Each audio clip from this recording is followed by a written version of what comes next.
In this video, I'm going to show you how to enable or disable AutoMix in Apple Music on iOS 26. It's super quick settings, but it's a little hidden. You will probably never spot it unless you are exploring the playback screen. Let's get into it. First, open the music app on your iPhone. Start playing a playlist that supports AutoMix. This feature usually works with curated DJ mixes, electronic playlist, and certain workout mixes. While your music is playing, tap the Now Playing bar at the bottom to expand it. Now tap the Q icon, that's the button with 3 lines and 3 dots in the lower right corner, and inside the Up Next queue, look at the top right corner. If the playlist support AutoMix, you will see the AutoMix button there. When AutoMix is on, Apple Music blends songs smoothly with no silence.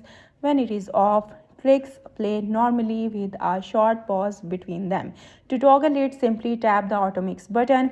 It switches instantly and you don't even need to pause the music.